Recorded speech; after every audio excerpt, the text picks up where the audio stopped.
going live. I shouldn't have done that. Live.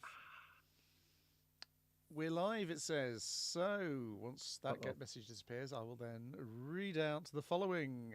You are listening to Let's Go, the weekly anime podcast about weekly... No, that's not it. You are listening to Let's Go, the weekly JoJo's Adventure podcast about weekly anime from Dynamite in the Brain and Secret of the Sailor Madness. So come along and hang with the Let's Go gang.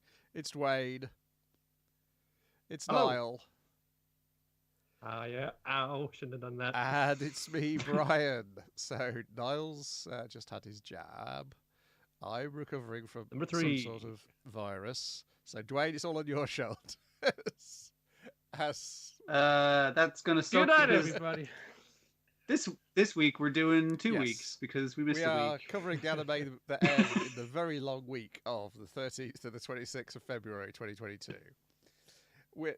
Time is an illusion. The solitary except in JoJo time is yes, but we're already going to cover one JoJo's Bizarre Adventure, Part 6, Stone Ocean episode, and that is episode 11, which Dwayne is going to tell me is called Operation Savage Garden. Head to the courtyard. 2. Excellent. In which we will float around in 0G for pretty much the entire episode. And enjoy. Sandra Bullock is Jolie Cujo is JoJo's Bizarre Adventure: Gravity. And enjoy an incredibly long 2 minutes. Oh yeah, it's like we got 2 minutes of air left, and I was just like, but I was kind of looking at my watch, and I was like, there's a lot of episode left. The compression of time, the old thing. There's a speeding truck coming at him, saying, "Oh my God, a speeding truck coming at me! I got seconds to get out of the way. Oh, I'm going to die for sure." Well, if you stop talking, maybe you get out of the way. But I suppose that's the speed of thought for you. It's being verbalized. I really enjoyed the setup of this episode because it's such like a weird environmental kind of puzzle as well as the powers puzzle that JoJo's usually is. But just it felt very video gamey. It was like, if we can get into that part of the map, we'll be outside of his range of attack. And that kind of, I was just like, oh, this is great. I love this. Yeah. It's also felt a lot like Iraqi while we were looking up things to do with like anti-gravity powers. Probably into accounts of how did they piss on the space station? What's that like up there? So as soon as Weather Report and Jolie enter zero gravity environment, it's just like, Weather Report, I know like we got this fucking assassin enemy stand user hiding somewhere in this factory. It's maybe a laundry facility. It's the laundry, it's the laundry part of the laundry part of the male prison, I think is what it is. Yeah. I was like, well, anyways, tense situation, but I got pissed real bad. She's just like, just go in the air. That's what I did. See, there it goes right now. It's like, My choice of background was the cool Jolene, like with the blood, like really good look, or Weather Report pointing to his own piss that is floating in the background. I was just like, that's such a good visual. Whereas he's like, yeah, it's just cool, just go in a corner. And it was a nice combination of Jolene being a fucking doofus. It's like, dude, I know we're in a deadly situation, but I gotta pee real bad. And also the info dump of like, actually, that's because the blood has gone to your head, and it's like, you have moon face, Jolene, and you're yeah, your thing is trying to not your appendix, your the bit of you that pisses. It's trying to eject salt out of you. Yeah. But like all these other fucking reasons as to why like Jolene's touch things in the room, including the air, and the air touches everything else in the room. So that means that nearly everything in the room is 0G, which means that how is it getting sucked out again? Remind me. I'm trying to like figure out the physics. It's not an airtight environment. Yes. Now, is it now? It's sucked out when you kind of gaps in it. Because it touches the floor. Floor is lava, or in this case, floor is anti-gravity. It means everything on the floor is also anti-gravity, so everything does. So that means that the air is floating away, so it becomes a vacuum. So there's no insulating effect. So you'll like boil to death in your own fluids within a matter of seconds in this environment. They do the whole like your blood's gonna boil rather than you suffocating, because that would happen quicker. But fortunately, while our creepy stand user enemies searching around the place for them, Weather Report has used the remaining air in the room to create cloud spacesuits, I guess is the best way to call it. But they're also themed to like their fashion style, which is really nice. I like he went the extra mile on that. Jolene has the butterfly and hearts kind of motif, and he has the actually no, he has the hearts motif, doesn't he? Yeah, but yeah, it's a nice touch. Hey man, he's got remember he's got an eye for detail. Yeah, and they notice that there's some barrels and a laundry basket which aren't floating at the other end of the room, so they just got to get there. Where there's normal air, and if we can get there, then we won't. Our blood won't boil before, and we'll die before we run out of spacesuit air. That area as well, because he's not wearing a spacesuit. Yeah. Yes. So the thing is to try and get there, and I think it's basically Jolene's going to try and cover weather report while he's zero-G'ing his way. I don't know how to call moving in gravity. We have to come up with a term for that if we live that long. Propelling oneself. Yeah. Yeah, he's propelling himself towards the one pocket of air that's still left in the room that's normal air, behaving normally with physics, while he's been shot at by what's the enemy stand using again? Wrangler. Yes. That's it. He's been shot with nuts and bolts and all kinds of stuff from his spinny wrist launcher thingy. Yeah, it's very much just like Joey's kind of on the end of the rope, but it's just like, oh no, he's gonna get lost in the void. Very much like like Gravity. The film was much later, but you can tell a little bit when they were making the actual animation of this. There's lots of shots of them being cut loose and they're like fun tumbling away in the zero-G environment. You got the inside of the outer view from inside. It's just like heavy breathing going as the room spins up in the review. But I'm fine with that. That's probably a good example in recent memory of that kind of action.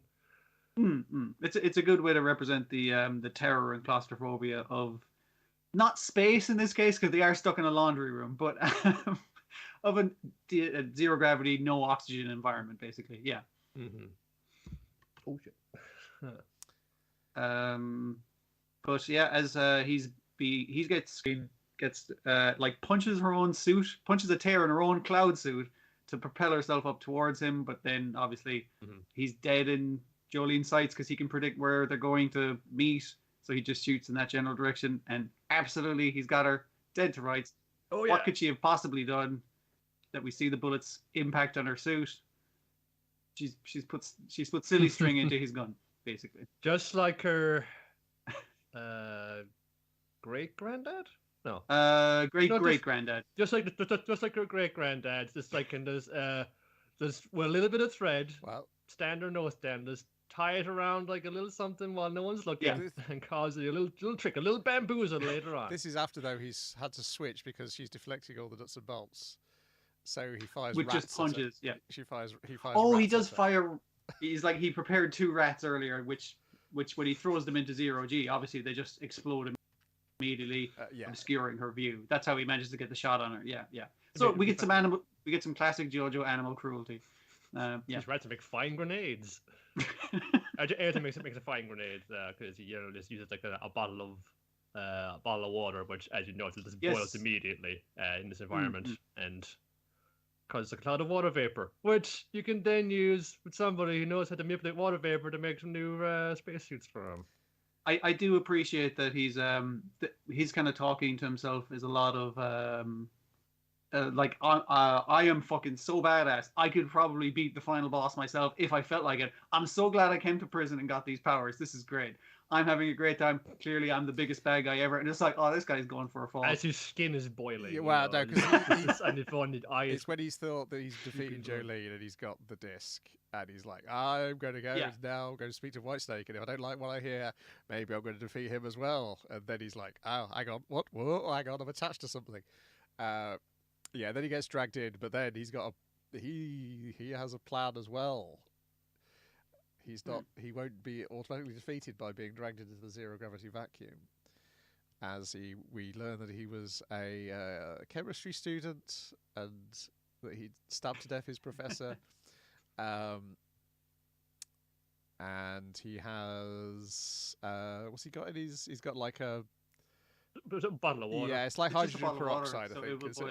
Oh no, it's to create oxygen, isn't it? Yeah, it's. Yeah, yeah. Like I do like the new JoJo thing of all of these guys are in prison, so they do deserve the massive beatdown. Just in case you started to like these characters, as you will with some villains, because they're just charming. But in this case, like that time I murdered that guy and just like really like stabbed him in the face a lot. It's just like, okay, yeah, this guy can get punched. Yes. I like that extra level of detail of just going like, yeah, you know what, fuck this guy. Yeah, because then that's what allows Weather Report to make the new costume, and then he has to let go of his 0G and gets the shit beat out of him for his troubles.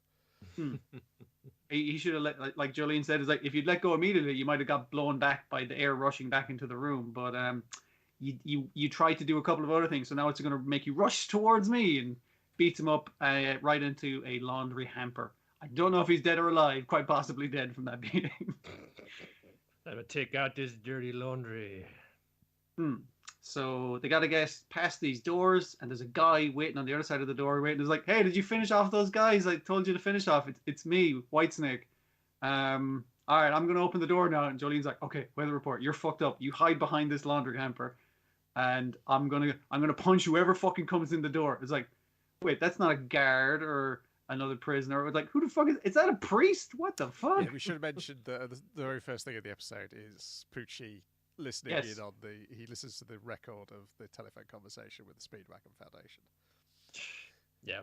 He comes in this multi-security room. He gets a lot of leeway in his prison, I must say, upon saying, "So, how's escaped prisoners going along there, upon saying?"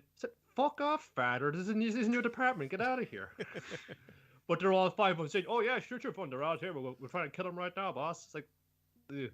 I guess it shows how much of like a level of control he has over the runnings of this thing. For being a priest, there's more to the meets the eye, of course. No one would expect the extremely suspicious questions that a priest would ask to the guards. Well, I gotta be here in case I've got to give him the last rites, you know, with the brutality in our penal system and all that. Anything can happen. Yeah. And the next week, it's the last episode that we've got to watch for the time being. Disappointing, but I don't mind drawing it out a little by making this episode stretch 2 weeks. There's plenty to do on this one. Just kind of wrapping your head around, all the various things that can happen to you in a vacuum. There's enough fodder for grossness. Whereas the next episode is quite an odd one for... I mean, it makes sense for it. It's a good point for it to end on, as we get to, but it's an odd one in that what we find our heroine doing in the next episode. I have no idea what it is, but I look forward to it. I also really like the idea of, like, because the last couple of villains have been that I'm going to hide till right at the end when I have to face the heroes. But this guy's like, oh shit, I've accidentally stumbled into... I'm the last boss, but I've stumbled into... earlier of the game than he should have, which is kind of funny. Like, just it's a fun way to do it. Yes. I think these two might be the best looking pair of episodes. Certainly, the episode 10, I think, is probably one of the better looking episodes. Anytime where they have like a really interesting kind of visual to do. Again, I thought they used the of our villain, like they used a good job of his CG. Guy flying around in 0G.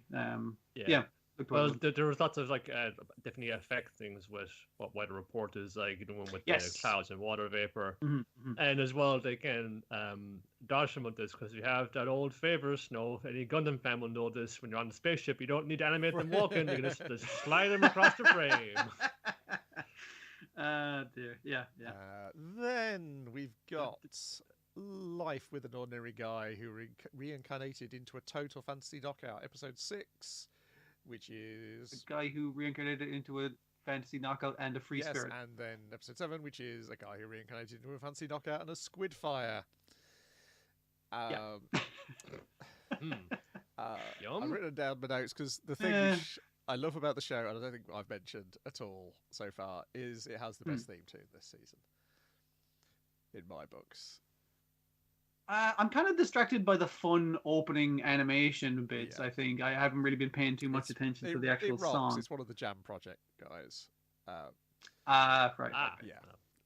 Enough said. It really rocks, and it's also romantic, and it rocks in a way you're not expecting to find at the front of a comedy isekai, but it works really well. The night goddess shows up at the start of episode 6. We learn, I think this is the point where we learn that Jinjuji is Tachibana's magic sword, effectively. Yeah, he's her special item. Yes. Essentially. Or her weapon, I think, is what he gets called. That's why, because it's kind of like, wait, how come my goddess summoned like just me, and the love goddess just summoned 2 of you? Well, it's like, well, technically you're her item. Yes, because Tachibana's like, oh, maybe I'll get a magic sword as well, just like the ones Schwartz has got. And then Schwartz is being awkward about the exact whereabouts of the magic sword that he was given. And then we see a cut back to the... Yeah, because his goddess is kind of like, hey, using that to fight for my name? And he's like, yeah, totally, it's in the dry cleaners right now or something. I don't know. And then... Then the governor suddenly realizes he suddenly falls in love with Tachibana when it's like Tachibana's use in politics becomes clear to him, and that they'd become some sort of power couple if they got married, and then that's where they figure out that it affects your belief system. You don't necessarily fall in love with Tachibana through lust. It's like to what degree it would affect your belief system that you'd want to. Yeah. So I think that's why a lot of people are proposing to her by saying, I want 3 children, that kind of thing. It's like, it's an inherent desire in the character, and they'll kind of like see her as the potential fulfillment of that, that kind of thing. It's important for the end of the episode. Or later on. Yeah, but the other thing is like the government guys kind of see that this guy's god has literally come down from heaven. It's like, oh, so you didn't just tattoo yourself with a sacrilegious symbol. It's like, yeah, you're literally the representations of God. And then the mayor kind of going like, I could marry that. That would be very good for me. Because they're like, oh, well, he wasn't interested before, but now suddenly he is, and they realise that's like, then they go back over all the previous iterations, and it's like, okay, we're now making more sense of how the power works. The eye catch is Crocodog, which are apparent. I love that has a name, and I love its name. And it is. It's what they use instead of horses. At least for pulling things. They're like the draft animal of this world. The elf has been kidnapped. Yeah, they're just walking down the road and they see like a crocodile pulling a cart, and the elf behind the tarp going like, please help me. And it's like, we're just going to pretend we didn't fucking see that. We get a flashback to them at elementary school. Back on Earth. What's the trader's name? The one who kidnapped the elf? I can't remember. They keep calling him Trader, and like he hangs around. And like watching the second episode, I was like, wait, who's this guy again? I was like, oh, this is the guy who kidnapped the elf. That's right, a fucking human trafficker. Who we're supposed to like now, I guess. Well, he's like I said, he hasn't done it for a long time, and he regrets doing it the time he has done it now. But that makes it okay. Yeah, because I think he's going to be around for a bit. And also, they just call people by their titles because they constantly call Tillo, Lilo, Lily, Lou, the elf is just called Premier all the time. Everyone just calls it. Yeah, you call them their job title or their role in the party, basically, rather than their actual name. And I do like how everyone's still calling her Audrey all the in the town. It's kind of stuck, yeah. So he shows up. He looks like he's from a 90s anime. In fact, specifically, he looks like the PE teacher from Al Hazard with longer hair. And yes, he had kidnapped the elf, and because there is a squid cult, and as we'll learn in the next episode, they have a very specific requirement for their sacrifices to their squid god. Yeah, it's the standard thing of, it's like, so they're kidnapping young, beautiful maidens to sacrifice to their squid god. It's like, no. He's got much more specific taste than that. That is part of it, sure. Yeah. But, and then the final scene is an example of, because, at some point Tachibana ran off, which allows her to get kidnapped as well. But before we realise that she's been kidnapped and also delivered to the squid cult, we get the bit with the Premier being the worst person of, like... Her response to being kidnapped is absolutely terrible, as she goes through a terrible range of emotions. She's like, "Oh no, this man's going to ravish me and kill me," and they're like, "No, don't worry, we're not going to ravish you. We're only going to kill you." And then she's like, "How dare you!" But at one point, but at some point during that, also she's like noticing how handsome this guy is, and then it's like thinking maybe I want to be ravished. And then of course the brother of the guy who paid for her to be kidnapped shows up with Tachibana kidnapped, and she's just absolutely horrified that they're not going to sacrifice her at the end. That they found a different sacrifice, and what's worse is this. They found someone hotter than her to sacrifice. And it's this woman, and it's that same fucking Audrey. Yeah, I think the reason they split up kind of is Audrey and himself they were going through her apartment and they found their old copybook and they wrote their dreams for the future. Your man just scribbled out his dreams of the future in her old copybook from school, and she's like, "What the fuck, dude?" So while they're getting some squid from a squid stand, she gets immediately kidnapped by the really suspect-looking dude dressed as a squid. Because wouldn't you know it, he was in the Squid Cult. Yes. But yes, the elf is absolutely appalling in that last scene, but in a hilarious way. Then we open the next episode with the pair of them arguing about who's going to be sacrificed. Then we get the explanation of the very specific type that the Great Old One has, which is basically these two women. And like kind of like real dicks who like really self-centered, but like also I need them to be petite, and it's like they fit the bill exactly, yes. Both of them. But their attitude has to be that they have to have these personalities as well. Though it wasn't just their looks; it was the particular personality, the particular type. Yeah, and the Squid God did bring them fishing of entirely just squid. Squid. They really with human teeth, which apparently is a thing, but you have to go really deep down into the ocean to find them. Yeah, I mean, like it's like those God, what is the fish that it doesn't actually have teeth, but it looks like human like teeth in them, that kind of thing. But the fact that they're still chattering and like screaming a little as you're cutting into them on the plate is something I didn't need to fucking see. That was horrifying. And when the Squid God shows up and has human legs as well, it's further horrifying. Yeah. So the reason there've been two kidnappings is because whoever's sacrifice gets picked gets to become the head of the village. And so these twin brothers, that's why they've each kidnapped a different woman. Also, the trader is still here explaining this to Jinjuji. They end up teaming up with the elf, and who begins to. Because she's kind of like she's been put out by they're randomly like, oh well, she might be in one of these warehouses by the docks, and the first one they open, the elf is tied up in there eating some squid, or she's chewing something, I can't remember. But over dinner they discuss is like, yeah, I mean, like you don't want her to get sacrificed, which would prove that you are less hot than her. And she's like, yes, I will team up in this regard and just this regard. Then she starts crushing on Jinjuji as well at this point. She's like, now I take a good look at him, which was the same thing she was doing with her kidnapper in the last episode of. Now I take a good look at him. He's incredibly handsome. She's just looking for any excuse, really. And it's like, this guy's really annoying to have as an enemy, but he's really dependable as an ally. Anyway, they tie her up to a fishing line and throw her into the water as bait for the Squid God. Yeah, that was her part of the plan. Not her magical powers or anything. No, you're bait. And then they later get mocked by some children because it's like, what the fuck are you guys doing? Are you fishing for squid? And they're like, yeah. Fishing nocturnal, idiot. It's not going to come out until the fucking sun sets. And they're like, oh, right. And as the sun is currently setting, she finds, like, all day floating in the water. They did attach floaties to her. Like, she can't swim, so that's good. But yeah, she gets they get a bite from the Squid God, and he finds that he's not strong enough to reel it in. Because it appears his strength is related to the proximity to Tachibana. But luckily, wouldn't you know, they bring Tachibana out to sacrifice her, so his strength comes back, and he pulls the Squid God out of the water and impales it on the squid statue that they've got Tachibana tied to. And then they kill the god and eat it, and there's a great line uttered, of course, by the elf. Yeah, the elf sets fire to the squid, and it's like, oh, fucking tasty god. Yeah, she's awful. This is the second god she's eaten she doesn't now. Know that. No, she doesn't know that. Oh, dear.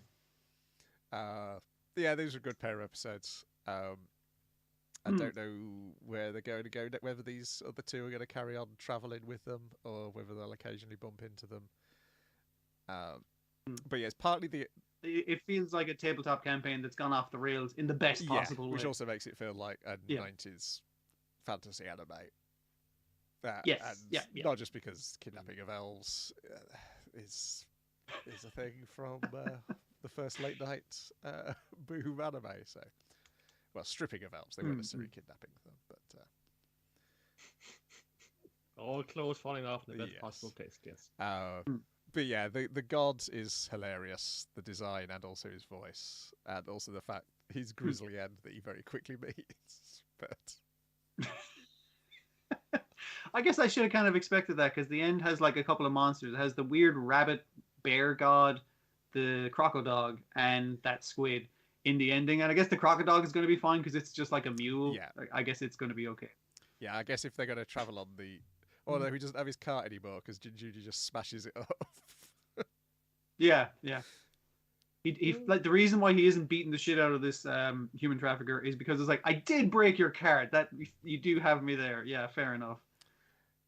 That's why he's letting them hang around, and he keeps crushing on both Jinguji and the fact that these two are clearly in a relationship. Yes. Like he's flip-flopping back and forth between these things. He seems he's not convinced at all by Jinjuji's denial that the pair of them are in love, and he seems instantly invested in their romance. These two could go all the way. It's like, we've got to get her back. You're clearly in love with her. So I guess he's there. Yeah, that might be his role for a while now. I guess to be the one, because I guess we need to have him around at least for another episode to start Buggy and Tachibana in the same way. But I guess we got to meet whoever. I guess she looks like a princess who's in the opening credits. Her associates. They get these. The other good thing is these hung together. They didn't have that patchy feeling like some of the episodes have had. I guess the night goddess bit was kind of detached from the rest of it. It was very expository, but in a way that kind of moved things forward. And I did like the night goddess just being like constantly wanting to go back to sleep. The fact that she's constantly dozing off. She's got a literal like the cloth nightcap and the cloth nightgown on as well. Yeah. It's a good character design, which makes you want to see like, okay, what do all the other gods look like now? Because we don't like the goddess in love. Her entire body is censored because it's clearly too filthy to be seen. But even like her shoulders and elbows are as well. Sexy elbows. What can you do? Yeah, man. You know, often people are into that. You got to account for every kink possible, anything. But then with probably people who are into the censoring bars, and then we got to start the whole thing all over again. Then we've got I Am KODAMA, Kawashiri, Episode 6, Episode 7, Valentine's Day, and Coffee. Now, she just turn in her life hacker credentials immediately. Yeah, agreed. Because the whole thing is like, oh yes, Valentine's Day. It's great for getting chocolate. Yeah, I know what you mean, KODAMA Kawashiri. You wait until February 15th and you get all the chocolate half price. Everyone's saying, no. She buys it all on the day because there's nice chocolate available on Valentine's Day. Everyone's saying, you don't buy it on the day, Kawashiri. You wait till the 15th to get it half price. What kind of life hack is this? Then the punchline wouldn't work because she's going chocolate kisses, kisses. She goes to the chocolate shop. She goes pee, pointing at all the chocolate she wants, and she wanders off. So you're thinking like, oh, who's going to be the lucky man? And then end credits, she's just smearing chocolate all over her face and into her mouth. And it's not even like it's like nom, very nice, nom. It's like just like shoveling it in there. Yeah. You want some? No, we can't have it. So maybe not the best life hack in the world, but buy chocolate for yourself. Yeah, be good to yourself. I guess that's good advice in general. The coffee one was actually correct though.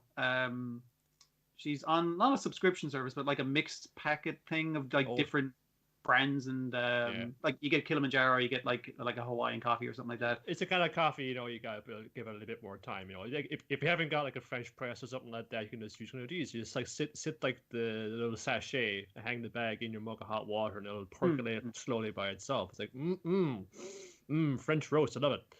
I have no idea if this is good or not, but it tastes all right. I can't tell the difference between all these fancy coffees. And it's like, whoa, look at this one. What was it like? it was like 12 pence cheaper per fucking bag or something like that. And it's like, this is fucking way better. It's like, this smells awful. Fucking tastes awful. Smells awful. Maybe it tastes good. Oh, okay, I guess there's a difference after all. Yeah. He's had so much, it's just like, this coffee's really good. The old coffee shakes. It tastes like wet dog, cat food, and musty laundry. It smells like one too. There's a reason why I don't pick up the cheaper teas. It's basically that kind of reason. It's like, oh, you'll taste the difference, all right. Yeah, you'll taste the cheaperness. Was that you in the Crunchyroll comments, Dwayne? There was somebody who said that in the Crunchyroll comments, that exact thing. It wasn't me, but it's someone close to my heart, I suppose. Yeah. Yeah. The best thing about this is the sound effects. I mean, the jokes are good as well, but the sound effects. Yes, for sure. Human voice doing all the sound. Glug glug glug glug. Rip, pour. Yeah.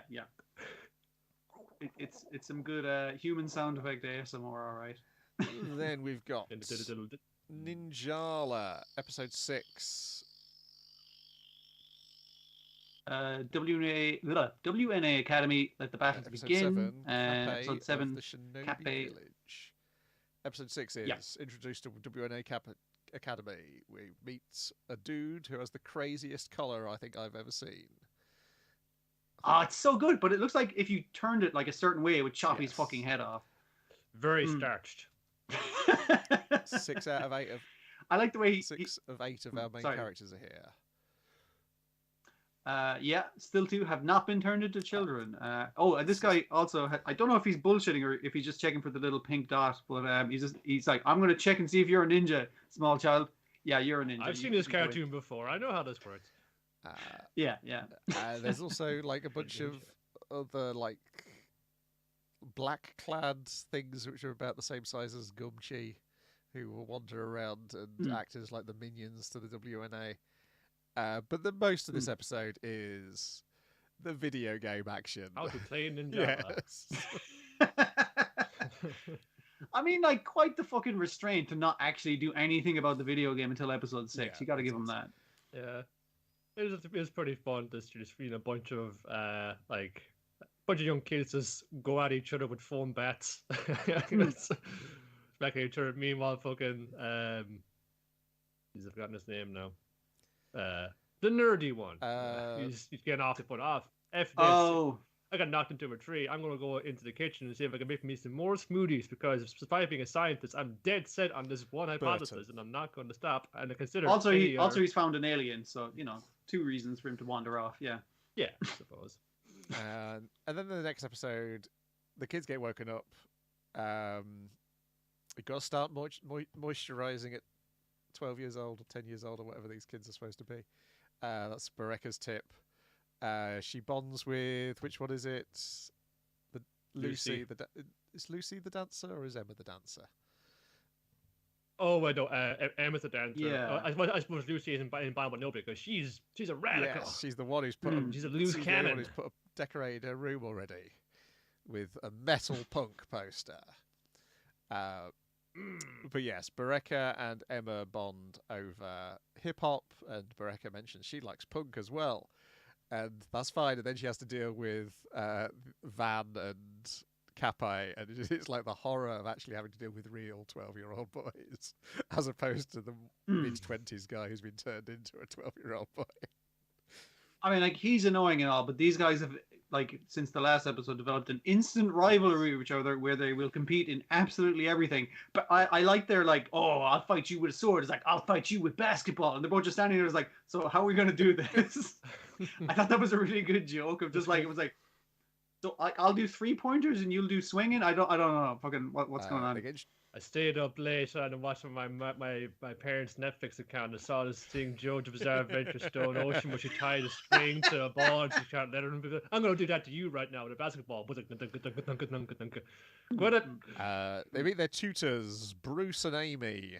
Bruce constantly makes ninja puns, and Amy sinisterly. You shinobi believe it.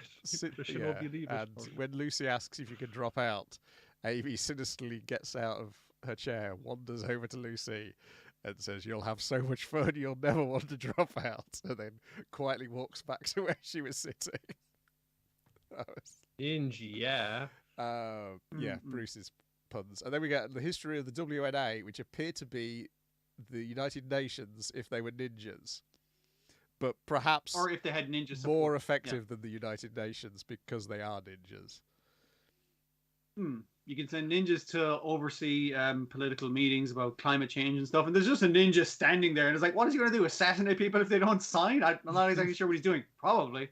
But also you can send ninjas to save people falling off cliffs or assassinate people. I don't know. You know how it works. Did you know that that the fire breath Nimpo is responsible for as many carbon dioxide emissions as all of Sweden? We got to like rein in and bring in new protocols for this for your ninjas in all your participating countries.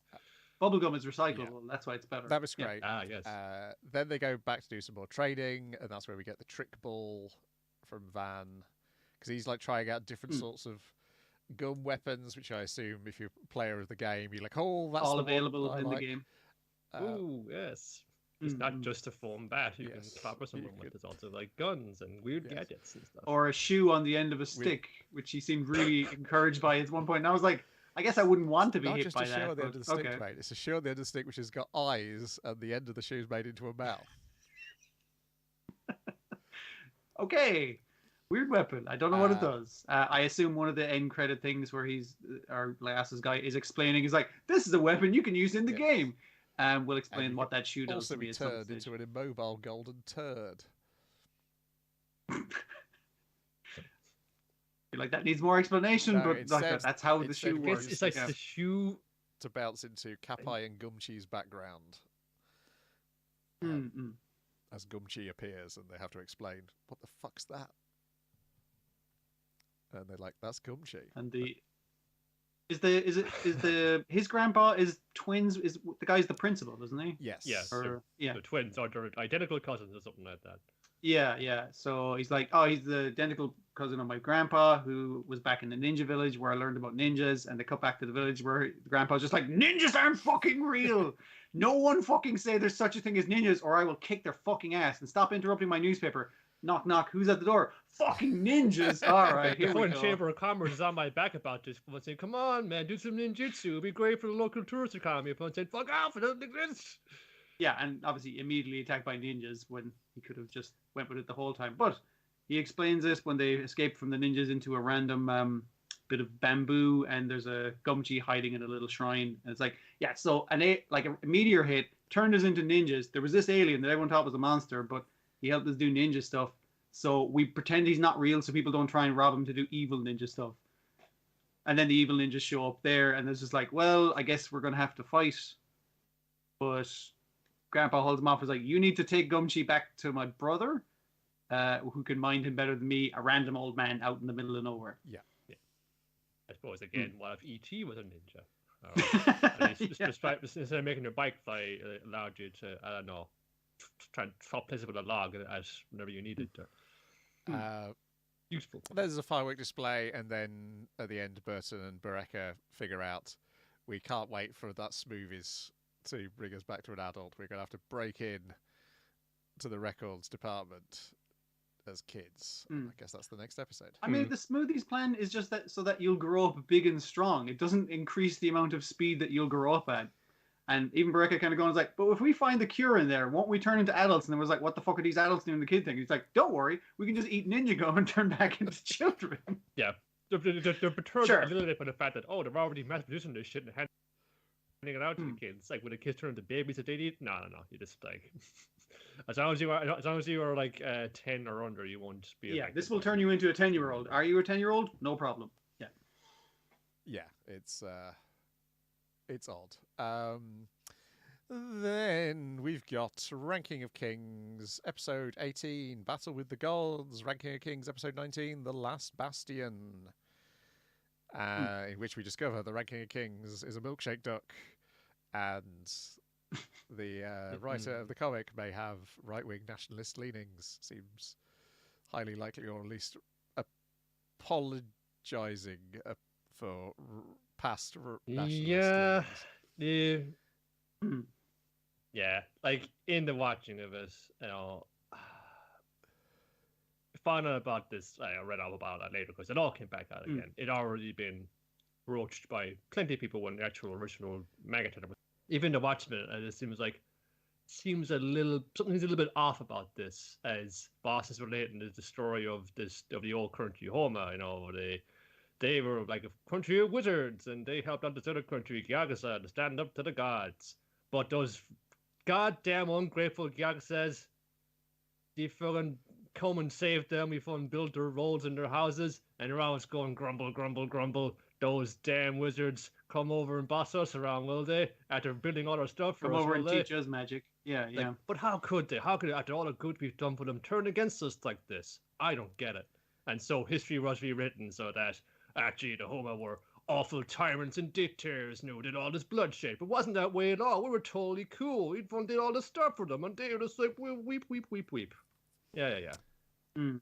Yep, that's the bad part of these two episodes, is the entire background and motivation for Boss and Miranjo. I mean, like, how they've been enacting their fucking shit anyway has been completely stupid. So fair enough for it to start from a shit place as well. Yeah, except it's not quite, because we get hinted at in the episode 19 that there's other stuff which I guess won't be related to that in the slightest. It must be the stuff to do with the devil, because the devil ain't in any of this stuff. It's just like what happened to Miranjo, what happened to the Huma, what happened to the gods, what happened to the Yakuza, and then we're left with her. She's been repaired by some sort of hedge wizard, and then they've gone off on some other adventure, and Boss explains to Bebin that, oh no, the one who betrayed her was me. It wasn't really the Yakuza or the gods or the Huma. I'm the one that's caused her to behave like this. And as we don't see the devil at this point, that must be tied into it. We've not seen them visit the devil at all, have we, in the anime so far?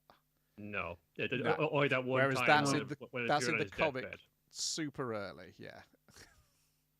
No, we also see the devil when in the flashback when Boji's mother's getting killed. Yeah. Yes. Yeah. It's definitely one of the times it was summoned, or whatever way you want to put it. Showed up. But yes, in the comic, you know quite early that at some point, Boss visited the devil with a robed woman for purposes of which we now know here. Yeah. What the deal was, but we didn't actually. That wasn't like a mystery early on. So yeah, it's an uncomfortable pill to swallow about the thing, which is a shame because the rest of the episode is really good. Yeah, like I watched it not knowing that going into it, and I assumed it was kind of talking about the differences in like in a conquered people, and how being like a conquered people can affect you as a society negatively. It feels that kind like of way. Presented in the episode 18 that the Huma come across as refugees rather than an occupying power, because they're fleeing from the gods. And also, I guess, Boss comes across as a massive jerk, because he has gone to Huma to test his power by killing some wizards. I hear these wizards are real tough. All right, you and me, wizard, let's fight. Okay, you killed him in front of his wife and kid, and you fall over, and the wife fucking heals you after you murdered this dude. And it's just like, well, I guess I'm a jerk, and I should stick around to help these wizards out. Yeah. Like, that's so. Being the shonen protagonist of like, who's the strongest guy I can fight is kind of a jerk. Well, he move. would have been crushed by a giant sooner or later, so it may as well be you. Right. Yeah, I'm not sure whether the talking god is supposed to be our brother's father in a younger instance, because when he smiles, he's got the very wide smile, yeah. But he's got the three eyes as well, which is a very different kind of look. So I don't know whether that's just the look of a god or it's just the fact that in every other case it's turned out that was another character's father after all. Yeah. But yeah, whatever you don't look at the latest chapter of the webcomic, because I think it gives away what Boji's hidden power is. Okay. Guts. Oh, no, it's quite a good power.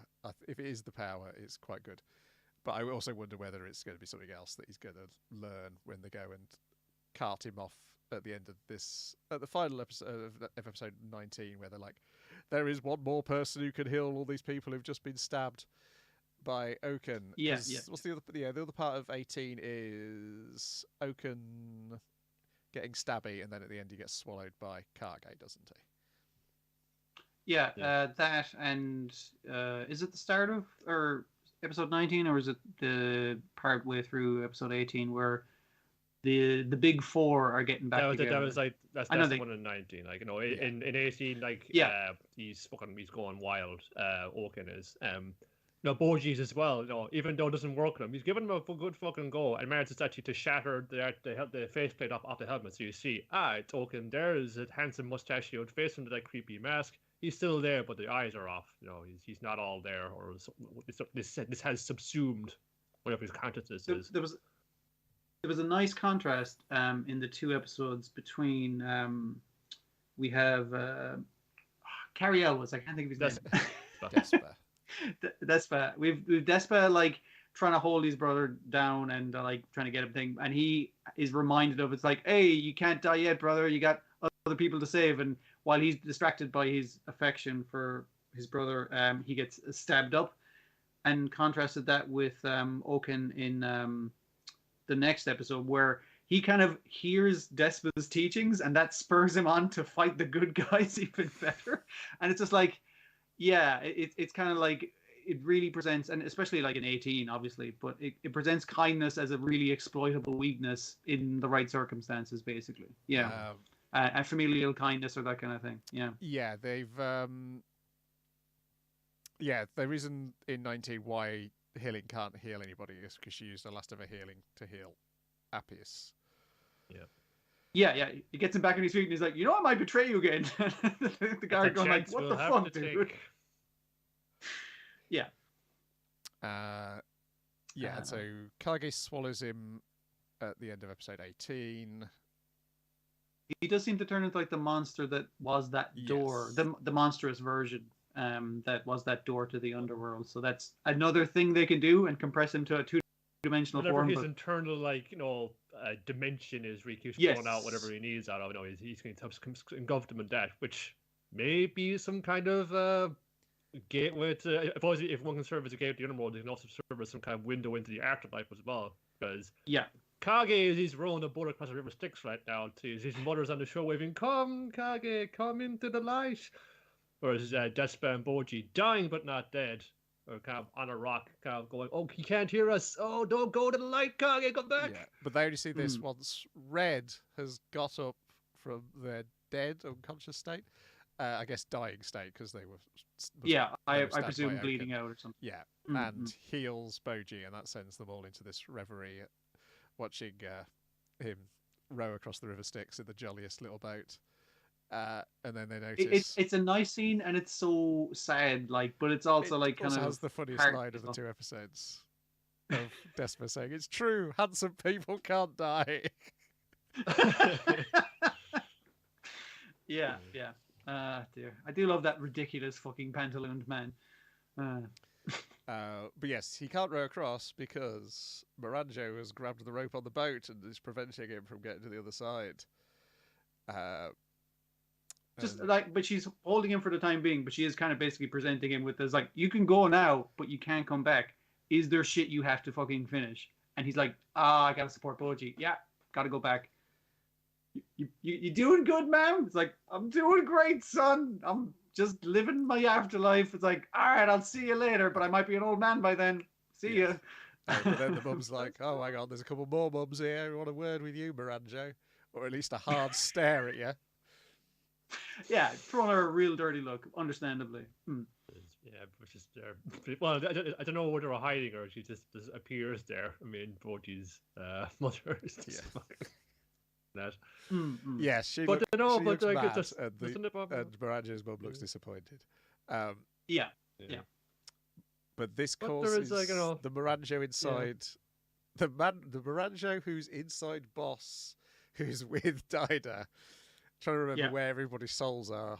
The Baby Miranjo. How about that?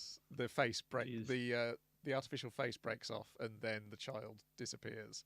I assume returning to bond with the adult who was perhaps locked that side of herself away. Yeah, it's like a piece of herself that she was keeping away, like presumably Literally to do all separate. this fucking. Presumably, like if you can separate yourself from yourself in order so you can do some fucking horrendous things, that would be very fucking useful. But yeah, I the poor kid inside is like, hey, don't leave me alone. And she's like, oh, don't worry, it'll happen soon. It's like, what'll happen soon? I'm trapped in endless darkness. I'm glad you got your face back, but like this sucks. Oh yeah, I've got that in the wrong order. It's the other mums show up once the Miranjo who's with Dida disappears. Yeah, because she's basically the last one waiting on the shore at that stage. Yeah. Yes, but apparently, they can't save Boji and Desper, but there is one other who can heal them. Don't know who that is.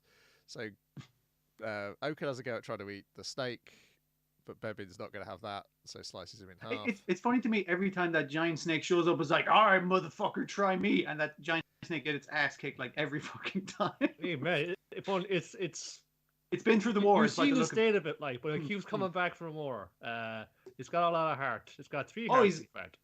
He's got guts, all right, but hopefully they're not going to be spilled guts. But the big four, maybe if they team up, they can take on this guy. And I mean, like, the idea of one big guy sitting on him while punching him, it was just like, yeah, that could work pretty good. Thankfully, to figure out if that's rather than like Domas going, I'll take him on. No, Domas, stop that. You thought you're Domas more like dumbass.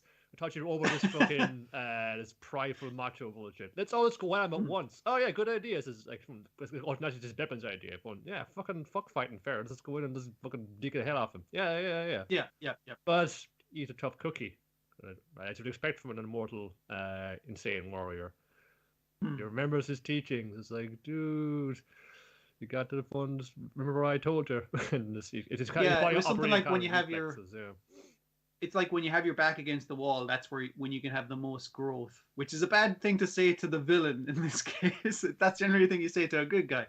But he finds the will and the freaky immortal bodiness. It's just like, wait a minute, I can just like do all kinds of fucked up shit to get out of situations. And he just needs to hit them with his little stone throwing childhood playground thing once in order to catch them off guard and stab up a bunch of people, basically. Yeah. I was trying to think who could be the other person who could heal them. There are the 2 other non-combatant advisors who are accounted for, who had a more important role at the start.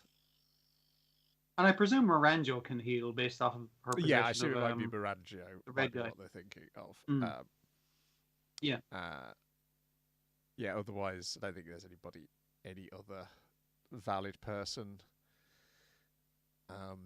Because we still got the guy who's only partially dead, buried in a shallow grave, who might pop out and whatever word with Oaken for attempting to kill him at some point. But I don't think he's going to be doing any healing. I do wonder about the survival of most of these people, because there's only 3 characters I've seen in the current story arc who are in this story. Oh dear. We shall. Live in a farm somewhere. Yes, I think they appear to be in an entirely different different country in the current webcomics. That might also have something to do with it. Yeah, I mean that would account for not everyone being there, I guess. Serve a long holiday after this, boys. Yep. I'm also worried of either overt or accidental imperialism. Well, I mean, like it is a ranking of kings, but you know what I mean. Maybe we should have been more wary of it. As well, you can explore these kind of subjects with a bit more fucking nuance and things. But if sure, you're thinking, sure. oh, maybe just like he's kind of something different and say, no. He fucking knows precisely why he's right. So don't treat him like he's some kind of fucking dumbass. He knows what he's doing here.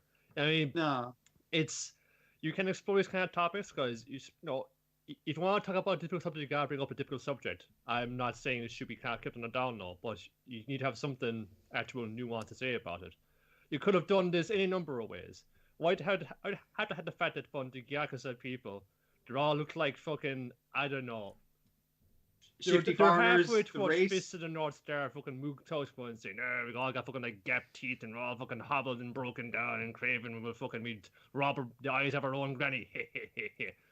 Yeah, Rather than, you know, like they're understandably they've been like ranted and put upon any number of like people coming in to wreck their shit.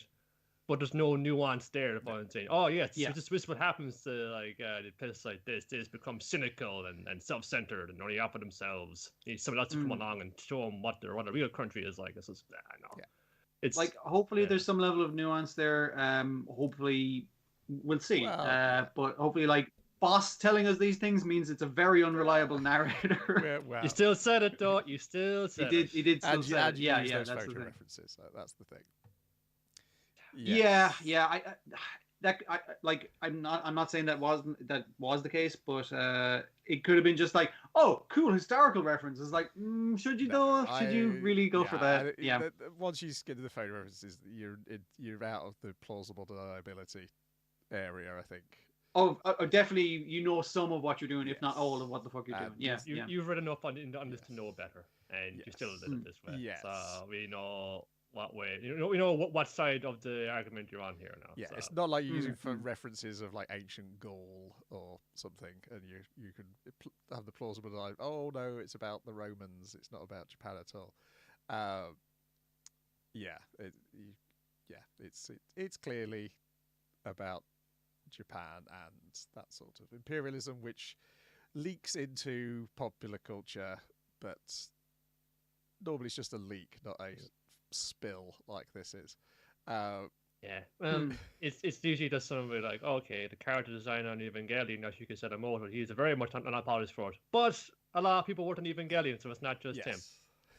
This is being spun whole cloth from the manga by, we know definitely one person. Not under a pseudonym, not under anything like that. We know his fucking life story and all that. So it's just like, webcomic platform where he probably doesn't have editors going, are you sure that's what you should be doing? But which is a shame because the rest of it is very good, and it may after this bit it may continue to be very good, and that might just be a nasty bump in the road. But you can have it a really ugly. You can have it in the back of your mind now, and you can. Well, I guess it'll at least make us even more critical of it going on. I mean, I was critical of the anime. I guess I need to be more critical of the comic as well now. Yeah, something to watch out for. It's easily get blindsided by. Can't ignore it. Yeah, particularly because that was the intention. The intention was to either be a dog whistle or a blind side of. Because if you don't recognise those photo references, because I didn't, you might not take it. You might take it in an entirely different way, particularly as they're presented as refugees, not as occupiers. Yeah.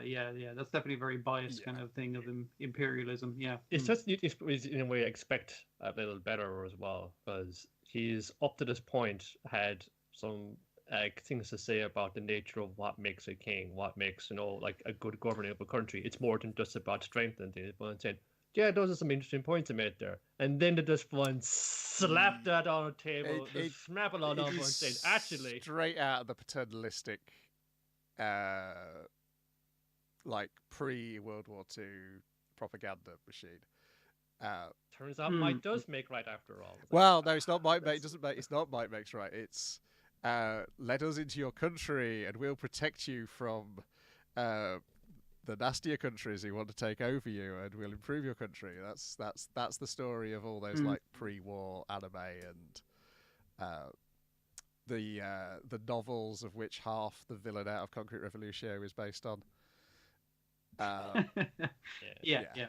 Look, man, but if I know it when I see it, fucking grew up learning how many years of Irish history, which has been like 800 years plus of just this very thing. Yeah, I try to be a lot more forgiving for people, like, because if you grew up in like an education system that implies it's like, no, we went in not as occupiers, but as we were uplifting them and that kind of fucking shit. Because like I've had friends from the UK kind of going like, well, I want to send you a thing. What's your postcode? And I was like, oh, it's this. And it's like, that's not a fucking proper postcode. It's like, no, we're a different country from you. I still have to remind them today because they don't fucking teach it in school. No, because we're too being taught about all the times we were invaded, which is not in recent memory.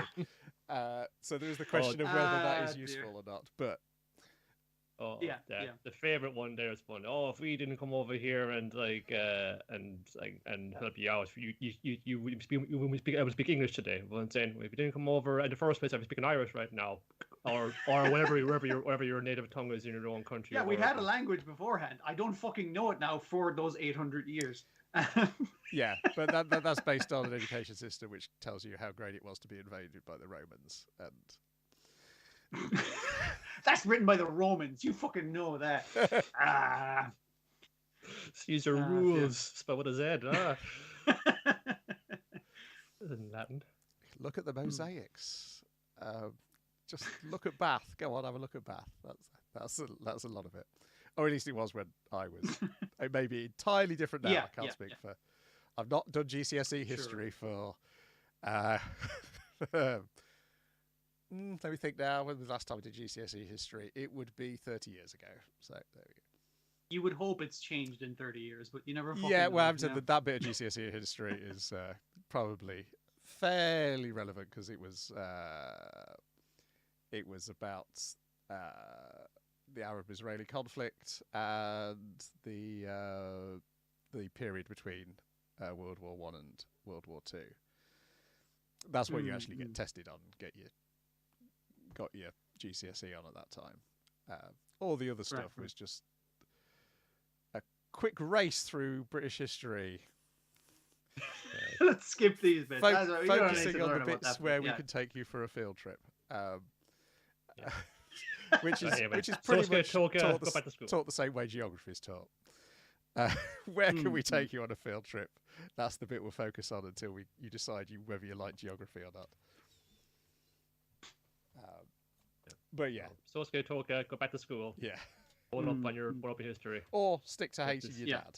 Stick to hating your dad, which has been that's a universal experience. Everyone's on board with that. Yeah, most people can relate to that universal experience. Yeah.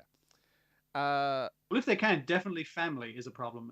You're good. Yeah. Then we've got Ranking of Kings, the Adventure of Dai, episode 70, Victory or Annihilation, or episode 71, more Ranking of Kings, The Battle of True Dragons. Right, Dragon Quest, of course, not Ranking of Kings again. Did I say Dragon Moving Kings? off of that. I said. Ranking of Kings, or Adventure of Dai. I said, oh man, right. They're cars in Dragon Quest now. Damn it. Let me put my new batteries in. Dragon Quest, the Adventure of Dai. Okay, right. The first one is Pop versus the Knight, whose name Sigma. Can never remember. I can't remember the fight. Sigma, the very honourable knight. I like the fact, like, partway through the fight, he's like, "Can I ask you a question? Are you even a human?" It's like, "No, I'm just a regular guy." And it's like, that's what a person would say if they were fucking had shit that they could do. I'm like a orichalcum golem. However, you've asked for this personality, so I'm like, about nobility and chivalry. That's what I'm all about, man. So do things like that. I can respect you as an opponent. I thought you're going to be just a squishy mage, but you're pretty tough because you're just pulling sneaky heals for yourself. So I actually didn't measure you at all. I'm saying that's what I wanted you to do. Shisha! Extender pole. Pin his arm to the wall. It's like, I got you now, motherfucker. I can erase you at my leisure. You would if you were pinned in my left hand. Ka-chunk! Laser cannon! He's got a little electroshock wrist thing. Kind of like Yunkel's, not Yunkel. The guy who Yunkel immediately kicked off the fucking thing. His heat knuckle. Yes. I saw like how pretty much all of the orichalcum warriors have got like a little hidden gadget or transformation thing. Yeah. Like Albanassi, she got just transforms her robe into like a cool armor set, and even poor old Block, he's actually full of tinier men on the inside. But yeah, a lot of this is kind of like Pop trying to figure his way out, and Sigma going like, "You're trying to fucking figure me out by just throwing spells at me, even though you know they can't hit me." And then it's like, "Whoa, you can heal yourself the whole time. Are you some kind of sage?" And then he's kind of thinking back to his master. He's like, I'm not a sage. I'll come up with a much cooler title for myself. Grand Sorcerer or something like that, I think it was. And he's like, whoa, fucking Grand Sorcerer Pop. All right, you're the real deal, Pop. And it's kind of him trying to play keep away with his reflecting shield, so he can hit him with a erasing. I forgot the name of the big spell. Medroa. Medroa. Yeah. And calling back to Mom, running there, is like, I hope I get there in time every now and again. Yeah, it does some like nifty shit. Like, he prizes it off and it's lying on the ground. The board trying to race Ramos, so it's a race one who can like take him out first, and if I can just like kill him again with my like lightning buster, I'll take him out for sure. But then the mirror's on the ground, she's just going like fucking fireball, bank shot, bounced off the mirror, because it actually gets you in the back. Comes down to this kind of gambit then, where it's like, okay, like I just gotta get him in one place where he can't dodge, so that I can fire off a mid-thrower and do it. Which he kind of initiates as well, or seems to anyway. Before he fires off a massive blast, and saying, haha, actually the mirror is behind me, and managed to kind of just juke out of the way, and it's going to put it right back at you, and Pop's going, no, kablamo, and that's when Mom turns up to see him like engulfed in flames. And Sigma's going, you've turned up to see him now. He's departed this world. You know, he was a fire to the last. You know, and being gracious, a gracious victor and all that. But who was coming out, emerging from the flames? As we see, like, his body burning up. But actually, it's like, he's actually coming out. He's got it at the ready. Caught you with your pants down, motherfucker. Metroa! And just fucking takes out his entire fucking torso. It's just erased. Yeah, he's just a head, hands and feet at that stage. He's going, what? I didn't cast a Medroa. I cast a fireball at myself, got hit by it, and used being engulfed in flame as a distraction so you couldn't see me. Great plan. Great fucking plan. Learn that one from your uncle. He isn't the only one who can just take an absolute beating and keep going. I suppose if you can just like do like sneak a little heal to yourself in the middle of it, that's all well and good. And as we kind of brings across the man and say, he took care of that all by myself without someone needing to come in and save him. He's not just a squishy mage at the party. He's got some guts. He's got some gumption. I gotta hand it to him. I thought about him all wrong for so long.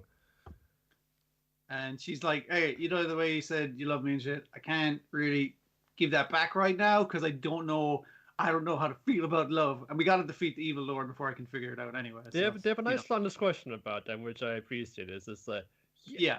Like she's kind of like, Pop, you can't just spring that on somebody like going off to the final battle. I only took one time thinking about this. And what's a fun thing, and it's something you gotta say as if we're going to lose. You can't come into this thing that we're going to lose. No, we gotta just say, let's focus on getting back from this, and we can talk about this later. I'm saying I can respect that, but just in case we die, though. Just saying. No, I'm be a bit pessimistic sometimes, but I want to think of the worst case scenario. If we did die, I just want to go out, make sure we go into this final battle, no regrets. He's saying, what are you saying? You leaning in for the kiss? Maybe. What do I do? He just goes, oh, is this really happening? Whoa, what? Very, very old school. Which is very much like, yes, Papa no Baka, and he just gets knocked out, and he gets beaten the fuck up and getting dragged all the way then to join the rest of the party, and going, oh my god, Pop, you went through an absolute hell of a battle there. Yes, it wasn't Mam beating me up at all. I did like it was him kind of thinking like, most of this is Mam just kicking my ass for being a little shit. It's a way to undercut it a lot of it. I guess in one way it's good to undercut so it doesn't get too schmaltzy, it doesn't get fucking too a bit like that. I suppose it's good in the sense that they at least like acknowledge that this isn't the kind of thing you can just like kind of just put a button on handily. We gotta talk about this later as adults, presuming we survive this fight for the fate of the world. And to survive that, will require us for Dai to beat Hadlar on his own because he's refusing any help. Well, first of all, you can't help him to begin with because they're having the wave of heat coming off them is just pushing everyone back. I hope how do you phone turn up then? Fucking Mam and Papa says, "Hey, where was like Dai and Hadlar? Oh, they're over there in that fucking seething ball of fighting energy. Oh yeah. I don't know how I missed that. That ball of toxic masculinity.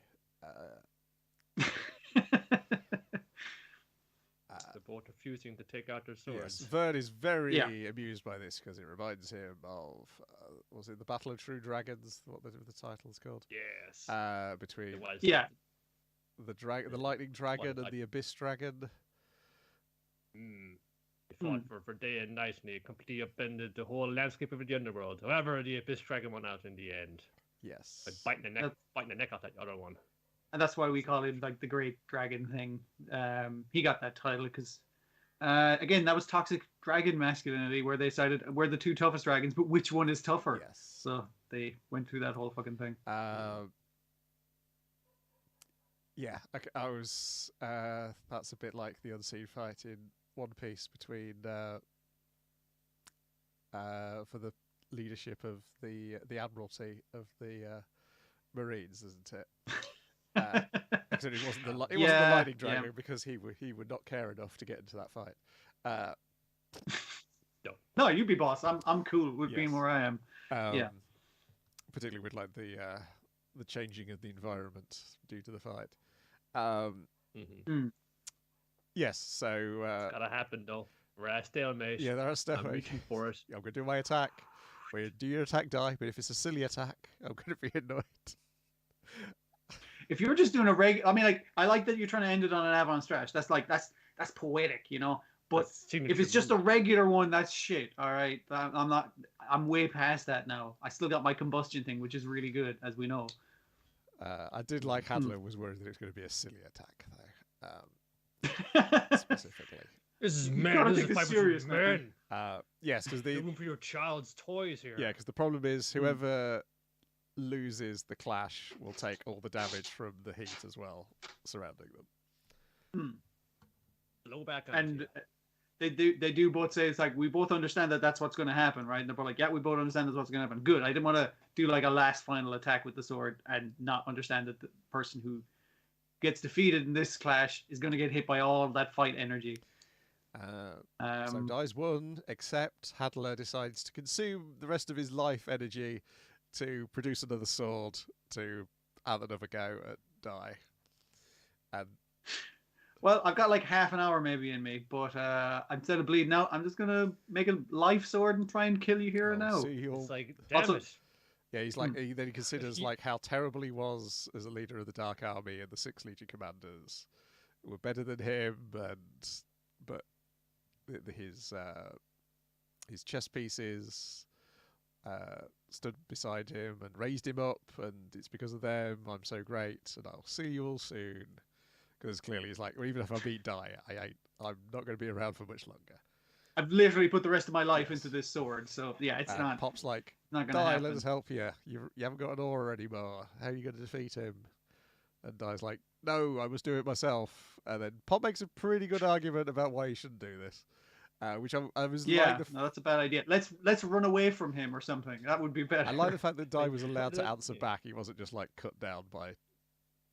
Pop was allowed to die back because he was because in other comics people just go, oh, okay, go ahead. It was like, no, stand back, because then Die has to make his argument of like, yeah, I know, I'm carrying the wishes of my friends just like Hadler is. Plus, I still have this Zapple, the spell that Dragon Quest heroes have, and eventually have no requirement to ever use because they've got much better attacks. Yeah, but it's like this the silly attack you was talking about, man. Saying, I know you can only do Zappa at best, so what you got planned? Maybe something clever like what you did before, where you fire off the projectile avant stretch, but then you run up to it and then do the close range avant stretch and it's a cool cross attack and cuts you open. I did like the logic of that, besides the fact that you do both attacks at the same time is the third avant stretch. But it's like, no, this one's cutting you this way, this one's cutting you this way. So it like they both push towards each other, and I was like, oh, okay, that makes a little kind of sense. I can't remember what that attack's called in Dragon Quest. It is one of the recurring ones because from now I've played one Dragon Quest game. I'm an expert, but also it crops up in Pop Team Epic, doesn't it? It's a couple of ones there. There's a version of it in Chrono Trigger where it's a team up one. It's just like it's a cool like an RPG move to have, I suppose. I think in Chrono Trigger it's called X something rather than It cross depends something. what version you're playing and what translation. Yeah, X slash yeah. or cross slash. It's Mm. you and the frog anyway. Chrono and the frog. So that only can be done by Toriyama designed characters. Yeah. Or Toriyama adjacent at least. Yes. Mm. There's the preview seems to suggest necessarily it's like it's gonna be like fun slow motion, just like running at each other, which seems to suggest that like this one did feel like depending on the essay a little bit. I suppose this we need like like maybe the full 30 minutes because it's probably gonna wrap up in the first half on this episode. I suppose then it needs some time to Hadlar's been or like one of our main rivals for all so long to this adventure. We gotta give him the send off that he deserves, I suppose. Yeah. Does feel a little bit like someone padding out the rest of it though. Just like it's just so many like particularly bits in this where they're like whether it's like the aura of heat surrounding them or how they're powering up those swords. Some person will explain it and then someone doesn't get it, so they reiterate it using similar terms and explain it again. That happened like 2 or 3 times in this.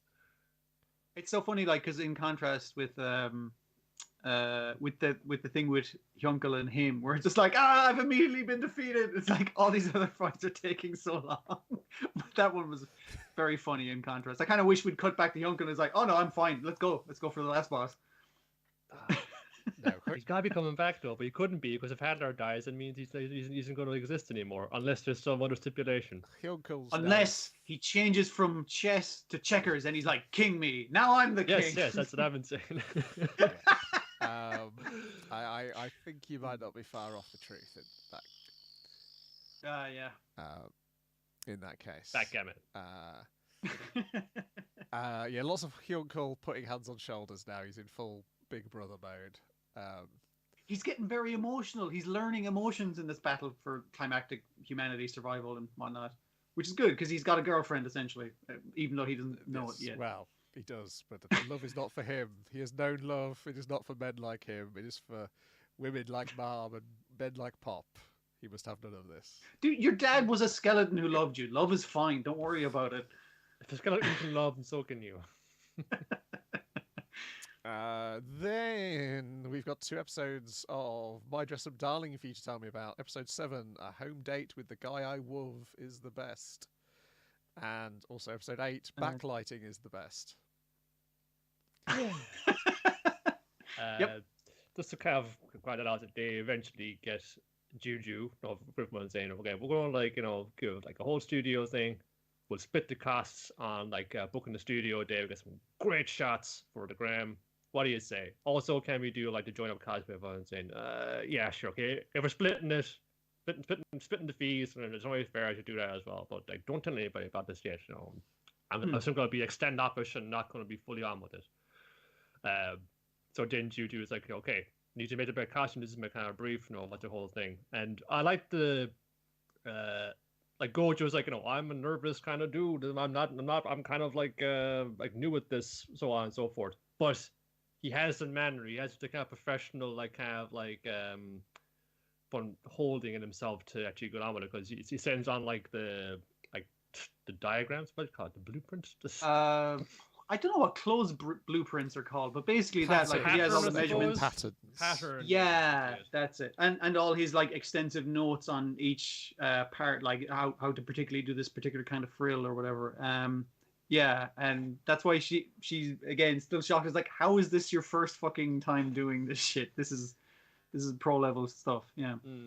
But he's thinking as well, like he's. Was it this one where like his granddad is examining like the latest it was in this episode because basically he's regaling the grandpa. It's like, oh, you want to go meet up because she says, hey, I want to watch he says I want to watch the TV show before I do it so I get an idea of how the costume moves and the character and that kind of thing. And she's like, cool, come over to my place. I got the box set. I'll give you a lend of it. He's like, so I need to go over to my friend's house and get the box set. And the grandpa's like, yeah, no worries, fucking take the day off. It's cool. And he's checking his work, and he's kind of Gojo's like, I haven't really been practicing properly lately. It's probably terrible. And the grandpa's like, you've improved. Like your line was really stiff before, but you've really like gotten it a lot smoother now. It's not a you are so much better now.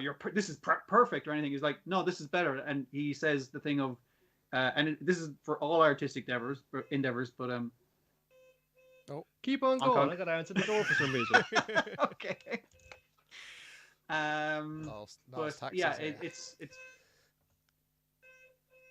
it's good advice in artistic stuff in general. But he says, like, if you want to be a good doll maker, you need lots of other kind of life experience to inform you, because he's talking about, like, you put on her makeup as well, right? So that must have required a delicate touch, but one that requires a different set of skills from doll making, and obviously it's a transferable skill in that regard. And I thought, okay, I was talking about transferable skills in art.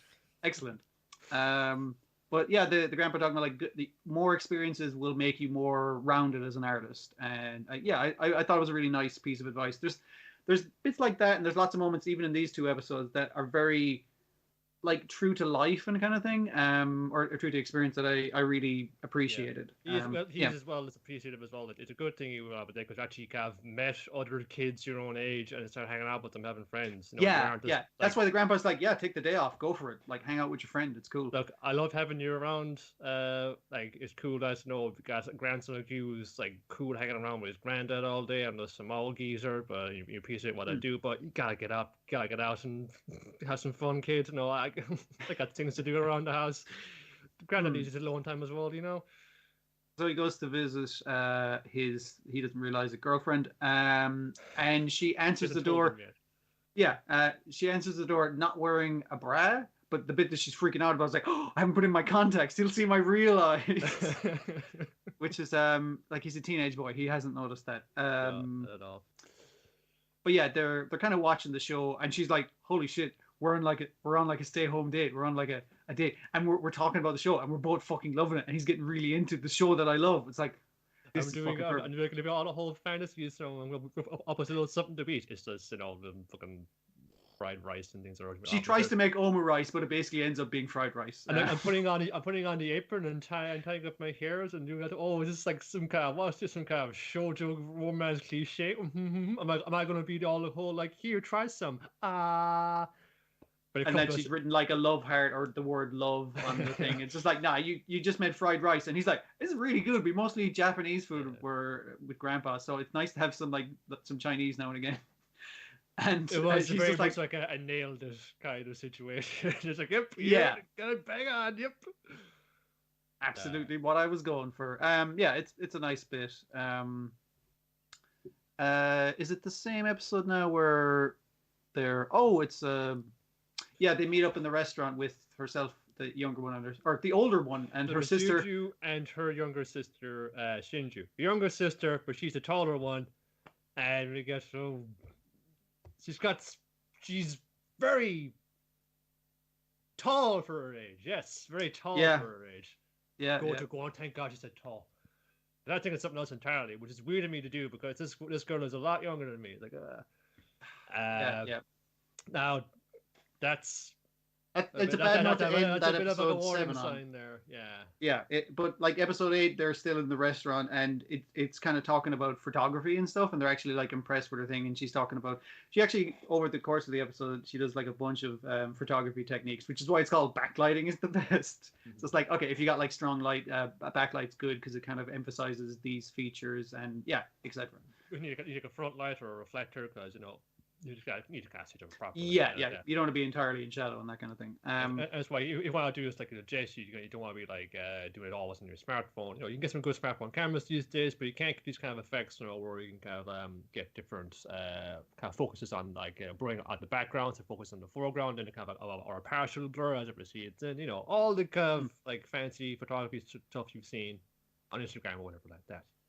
Gotta have but like besides the general kind of realism, like this episode had a few shaky bits with especially like with depictions of hands and stuff, but overall like there's a very real physicality to it, and just like talking about the practical like use of techniques like backlight, and I was just like, they obviously did the research. There's a real reality to the way the characters act and move, and even the things they talk about, which work quite in its favor. Yeah, they decided to go like a scout location. Maybe it was going to like rent the gear for the day and set up in here. So they go to the creepy abandoned hospital. Which is perfect because like it's a hospital-based anime, and it's where the character had her breakdown into her evil character or whatever the fuck. It was like, yeah, it's a good setting, but while the rest of them are just like, oh, this is really cool. The older sister who looks like the younger sister is freaking out because it's a spooky hospital. He's like, brr, everyone. And Gojo's trying, hey, what's wrong, buddy? You all right? And she kind of lays out her raison d'etre why she got into cosplay in the first place. Like any young tyke, she was really into her medical girl shows. And she thought because they were so cute rad. and pretty and beat the shit out of bad guys with their bare fists. Yes. Which is all That's good really reasons. cool. So I thought, oh, this is kind of a fun kind of thing to do. And naturally, sometimes you would think other kids move on from that and, they got into other interests, but I didn't. And I saw that... It was the idea that she moved... It's like, I knew you can't actually have magical powers and go into magical fights and stuff, but then I saw people can cosplay, so it's a thing you can do, like a related interest, that kind of thing. You can't literally develop magical powers, but you can do this, and you can transform in that way. Yeah. It was a source of like of confidence, of comfort her as well. So like with being cosplaying, she feels like I'm putting on the costume, I take on the persona. I can be a braver, more outgoing, more confident person than maybe I would be in the rest of my life. Which I imagine as well is why a lot of folks get into it too. Is just that it's nice to step out of yourself. Yeah, step out of yourself, feel like that, and then as it's come up often of watching enough RuPaul's Drag Race, is that confidence you have while you're on stage, while you're in costume, you have the access to that all the time. Yeah, it's a well you can actually tap into when you need it as well. Yeah, which does actually help you in other endeavors in life. And she has he asked her, is like, well, why me? Like I'm just an amateur guy. I've made one costume so far, and the way she describes it is like when I saw your work, I saw the kind of care that went into it, and it was kind of love at first sight of your work. And he remembers like how he felt about his grandpa, and it's another interesting thing where he saw his grandpa's work, and it's like, I am so jealous. I want to be. Oh, maybe that. Oh, wish it could be that devil. It's like someone like can get to that level. No, it is humanly possible to do so. Yeah. And I can strive for that kind of height. Maybe not that. Don't try and be the exact same, but you can get onto like a similar level of dedication and skill with it. I think we lost the last bit you said, Dwayne. It went into you. Oh, you went into like a long string of the same syllable on my stream. Apologies. What was the last thing I said? I fucking talk off the cuff. It was like saying it. I was like, he was Gojo kind of gets it because like, yes, granddad, he was so great at that. It's the idea of so good. Being jealous of someone else's work, either to strive for it yourself or something you want for yourself, and jealousy being a strong motivator to progression, self-progression. And it's not something like jealousy is generally like a negative emotion, one of the deadly sins, that kind of thing, but it's also something that you can harness to be powerful and good for you. And I thought that was a really good way to kind of to do it, and also it gives her like a little more background as to why she does the stuff that she does. Doing cosplay for a slightly different reason, but for similar kind of self-growth reasons. Then we kind of get back to the school. This is bookended then. It's like, it's summer holidays are coming up. It's like we've finished the exams for the day, and Marin comes to Gojo. You want to hit the beach? But I haven't got my towel. Where the towels? Where about that? Let's hit the beach. Let's just go. Come on, let's go. We're just going to the beach. Let's go get burgers. Going early. Because it's not quite summer holidays, so the crowds aren't here, and it's still too fucking cold to be on the beach, so it's perfect. And it's basically her trying to get another date with her boyfriend that he doesn't know. I think one of my favorite realism parts of this is when, like, is it a seagull or a hawk steals one of their burgers? It's not a hawk. It was meant to be a gull of some kind, but no, this guy's looking like some kind of raptor. Yeah. I've never seen a raptor do it, but raptors have got to steal people's burgers on the beach, right? That feels like a thing. Nature and evolution is about adaptation. So if you're a seagull that can't catch no fish today, you're gonna catch a burger.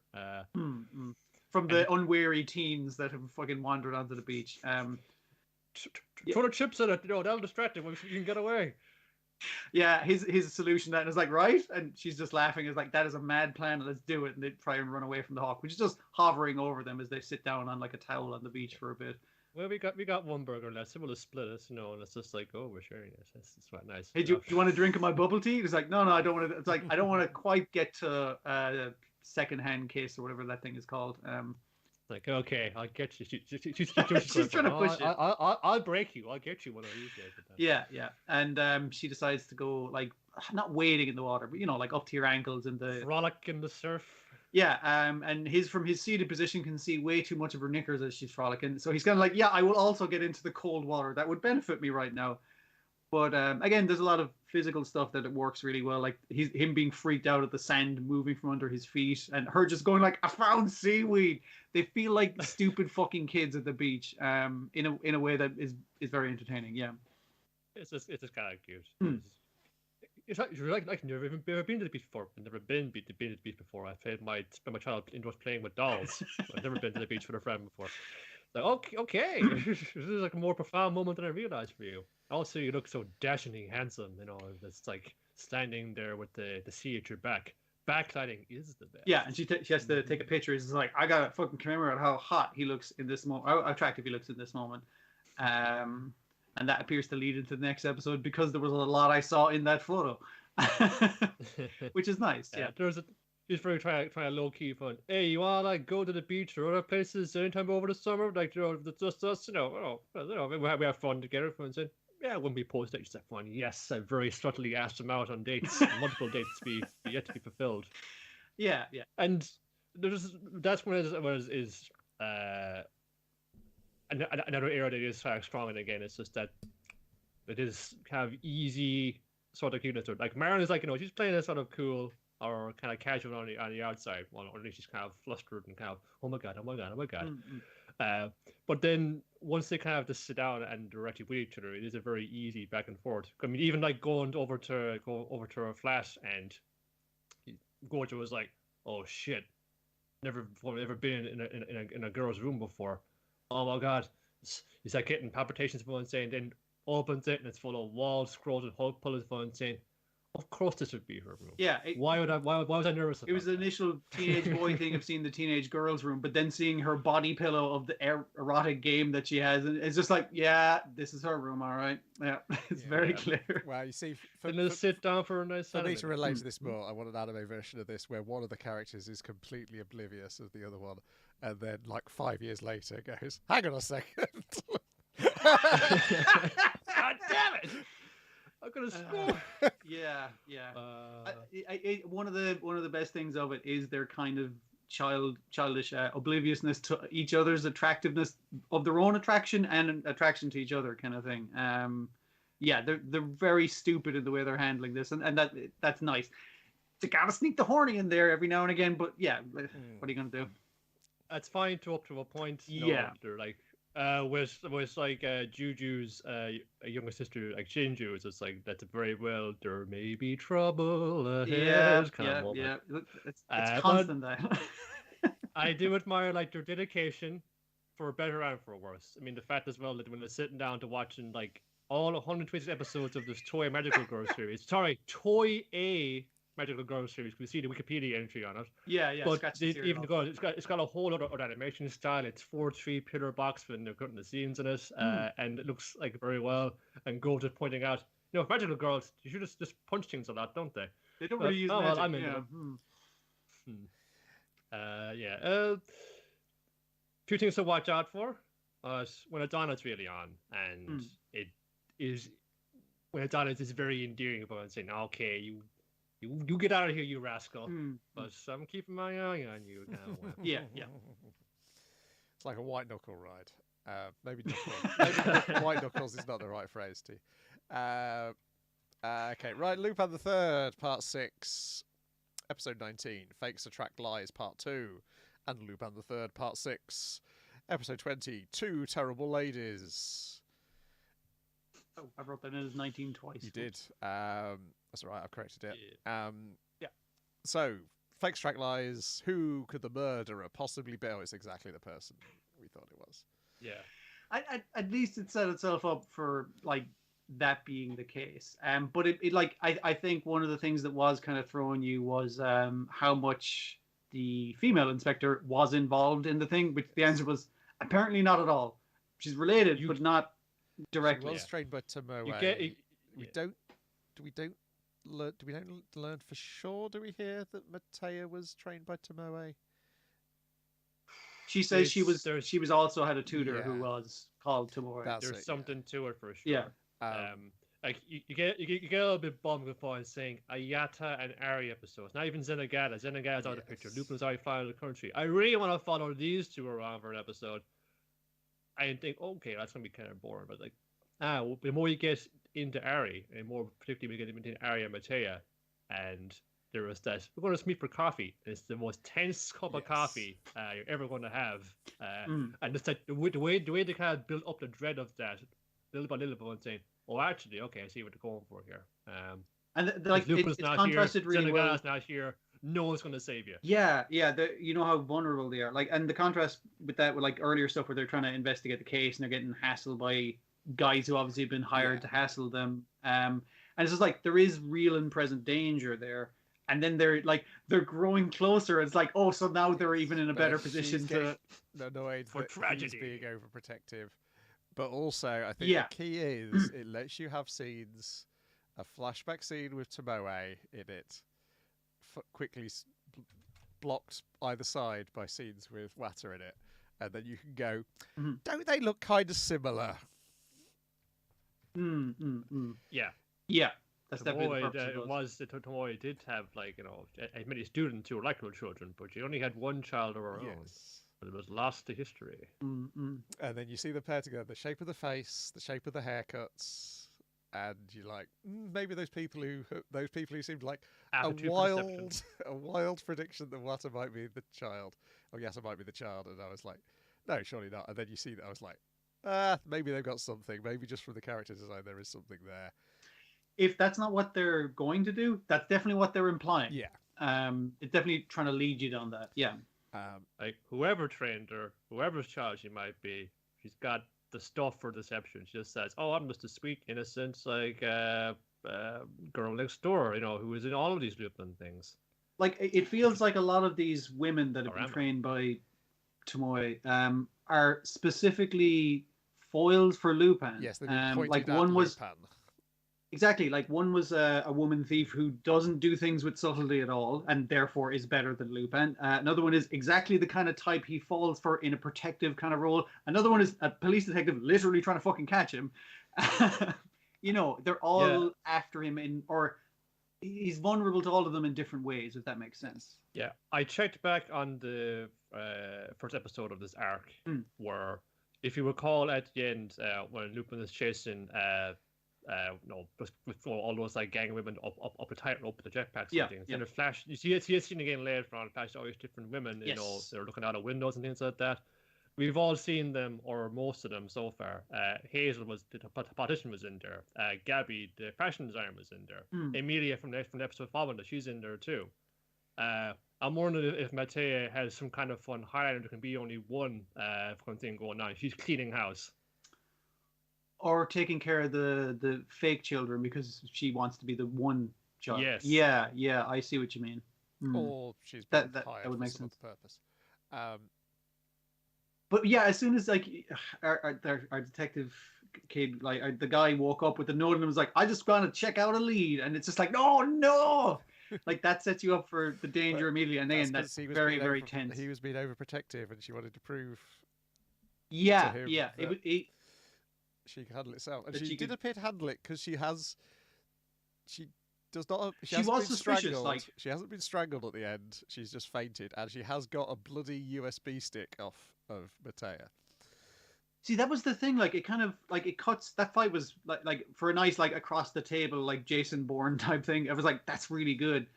But when your one kind of pulls her armband to strangle her, and then we see her later in the corridor bleeding out, it's like, what the fuck did we miss? There's a bunch that we missed there. It nearly makes me think that this scene was set up to throw us off the actual scent, but I could be wrong about that. Maybe when there was a struggle for the gun, they went for the gun and yes, went off. Could have been. So it doesn't look good for her, but she'll probably be okay. She'll probably be okay. Couldn't break his heart like that. He just found. Got to get this USB stick to Lupin Zenigata. but not yet, because we've got to do something else in episode 20, which is a better episode than episode 19. 19 is fine for the plot advancement. The animation is a big drop off. It's a lot of sort of sliding of cells with very little animation going on in various places. We're doing lots of cars discussing things. There's a bunch of like scenes that are set up very well, like the coffee conversation. I did like the end piece where the three lads are leaving the apartment, and Lupin noticed one of the plants is dying. That kind of like there was a lot of good visual portents, but not good animation necessarily. Or necessarily good. Not necessarily good production design compared to 20, which has a dilapidated church which looks like Lupin's gun, which is an amazing bit of design. Fujiko is like staring at the window of it. God, what an eyesore. But the two terrible ladies in question are Fujiko Mine and Amelia. It's basically, I think, it's like, what is Fujiko like when she's hanging around a woman as opposed to three men? And also, like, what's her life outside of this? Because generally we see her going like, hey, Lupin, buy me shit. And, like, that's how the episode starts. Lupin is mostly naked, saying he'll buy Fujiko a bunch of cool dresses. Using his feet to hack into the dark web. That's right. Well, failing to hack into the dark web, but no pants on. And she meets Fujiko. Because he's slowly getting clothes on the top. Yeah. And yes. But Fujiko has to tell him to put I'll buy you everything in the store, Fujiko, but she kind of hangs up on her Zoom call because one of her old friends has shown up out of the blue. That's weird. Amelia, the fuck up who never thinks things through, gets me into trouble all those times. I'm doing better these days. I actually think my plans through for once. Really? Yeah. And we get a flashback. I've got a good an earlier heist they did where they were robbing, what's the guy's name? Grayson Industries. And in their attempt to escape, because he wants to, like, he's like, oh, Fujiko Mine, I'm going to brand you and make you mine. With a literal, like, brand. A little branding iron, which then in the escape goes flying and ends up on his own eye. Yes. The immediately comes to this job. I'm going to hustle this cult. You got this leader who only appears on video screen. You never see his face. Probably because he's had his left eye burned out by the branding I gave him some years ago. Probably because he has a big letter fucking G of his corporation on his face. Yeah. Yes. But let's assume that's not the case. And it's like Fujiko's like, well, wouldn't you have to have an in? It's like, don't worry, I've already joined the cult and I'm scouting hot ladies because he's hot ladies. So that's where you come in. And Fujiko's kind of noticing all these things about her because obviously she's mad into lollipops now because of, I guess, the oral fixation. It's like, didn't you fucking used to smoke like a chimney? What's up with that? It's like, I gave that shit up. But it's like, hey, how come you're not really tucking into your burger? It's like, it's fucking, I'm just watching my weight kind of thing. You got to watch out for that shit. And she's like, I'm going to have a phone call off screen and not tell you what it's about. But, so they break in. Well, they sneak in as nuns. Yes. Cult nuns? I don't know if that's a term. Well, they're nuns who have decided to abandon God and start worshipping. That's it. Yeah. Him. It was easier to get the costumes for the cult from the shop. Because you can get it. We're trying to make up our own one. Well, let's take one that already exists. So all of our ladies would be nuns, all of our dudes would be plague doctors. I don't know. And yes, under this nun costume is Fujiko Mine, but it's a trap. Amelia's betrayed her because this is Grayson. He wants revenge for being blinded in one eye. But I know, Grayson, this is a trap. I only hold Fujiko to blame for this for some reason. I don't know. But yeah, this is it's a double cross. Well, technically it's a triple cross because Fujiko is also involved in another part of it. But yeah, anyway. Yeah, so when Amelia had chained her to this... I was going to call it a sex bed, but torture bed. Torture, yes. Because it is very clearly a torture dungeon. There's like an Iron Maiden and shit. Branding iron things, yeah. On an automatic. On the end of mechanical arms. Yes. Yeah, that's right. Like a candelabra of automatic branding irons, basically. Yeah. This is a position Fujiko is familiar with from episode 1 of... She's not phased at all. It's like an inch away from her face. She's like, fucking do it, motherfucker. You think this is the kinkiest thing I've done, motherfucker? You're wrong. And also, she dear. isn't chained up at all because Amelia's Yeah. in on the plan. It's a trap for Grace. They had to draw Grayson out because Grayson was behind the slavery that she discovered when they raided it the first time, which was the thing where she was kidnapped and sold to an orphanage, and all her friends. And she was looking for revenge against them. Were sold into a mine. I guess the implication might be that they were like mining materials to make his technology for his technology company. Yeah. Like, they could have made that clearer, and it would have been a little bit more satirical.